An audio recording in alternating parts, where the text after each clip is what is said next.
Hi everyone. There's always a topic that I'm really interested in hearing. No matter how many times I've heard different people argue it, I'm always interested in hearing people's opinions or experience with it. And the reason for that is because this was really the final nail in the coffin for my faith. At the time, I had already left religion as an organized construct, I guess you can say. But I still had really believed that at least one God must be true because of my personal experience. And sort of related to that topic is one that you kind of go down when you start getting into apologetics, which is this idea that, well, how can we be sure that anything is true? It's the sort of brain in a vat scenario. The way that I can describe this whole how do we know it's true and personal experience thing, one example I can give is the fact that I have chronic migraines. And so, for those of you that don't know, I have a medical problem that I got in the military that has a free side effect of chronic migraines. Now, for those of you guys that don't know, migraines are not just really bad headaches, and without getting into it too much, it's a neurological disorder. Since your nerves are kind of your perception of the world in a lot of ways, it can really mess with that. So not only is it really bad head pain, sure, but you also get different kinds of migraines that cause things like nausea, vomiting, diarrhea, temperature fluctuation, or dizziness.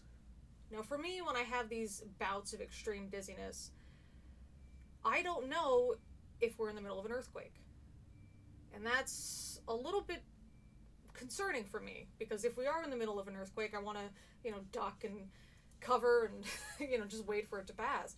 But if we're not in the middle of an earthquake, there's no reason for me to do that.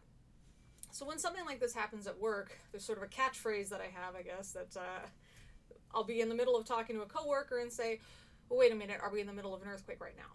To which they usually say, no, I don't think so. The same thing will happen with those temperature fluctuations. Suddenly, I will feel so hot and just sweaty, and I want to just take off all my clothes and my skin because I just feel like I'm burning up and I'm just soaked in my own sweat. And so I asked my coworker, "Oh, did this room just suddenly get really, really hot?" To which they usually say, "No, I don't think so."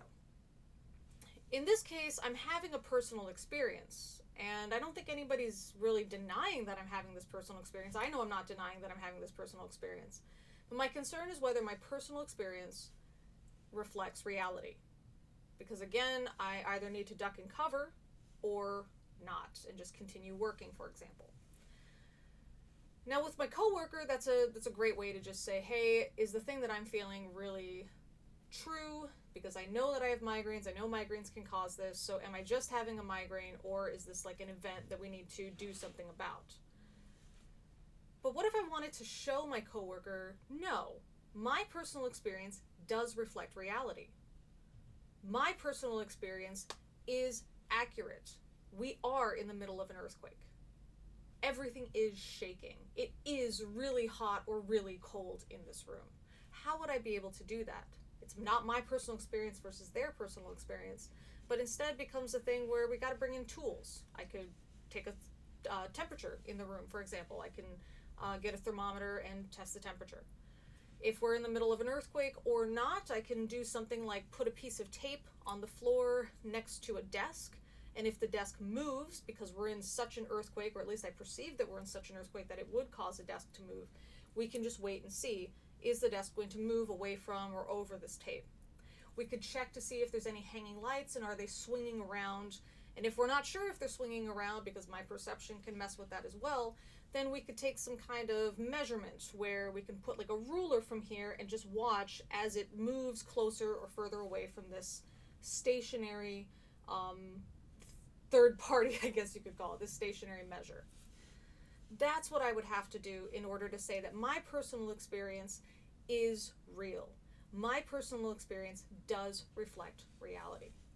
And I was having an issue that had come up suddenly, and it pushed me into no longer having a religion or no longer having a religious belief or a spiritual belief. And that question to myself was, well, is this something that God showed me that was true? Or is this something I just really, really believe that God showed me was true? Did this personal experience happen and it was from God? Or do I just really, really, really believe that this was from God and then it shaped the personal experience that I had or my perception of this personal experience? And I wasn't able to answer that with any sort of certainty. I wasn't able to say there's an outside way to test that this in fact happened, that my perception is in line with reality, and it's not only my perception. And I think that's the really big thing that I would like religious people to consider. Your personal experience, no one's denying that, or at least I'm not denying that you had that personal experience. But what I'm asking is that, was that personal experience only in your head? Was it only a subjective experience, a personal feeling, something you're convinced of, but you cannot otherwise demonstrate that it actually happened? Or can you demonstrate that it actually happened? In which case you wouldn't have to say, well, this is my personal experience.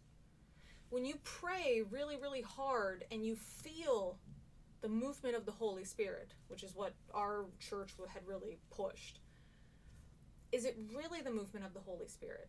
Or do I just really believe that the feeling that I'm feeling now is the Holy Spirit? What would I need in order to prove this? Well, first of all, I'd have to prove that, number one, a Holy Spirit even exists. Number two, that it can make a person feel a certain way. And then I would have to show that it did make a person feel a certain way. In this case, me feeling a certain way in that time period.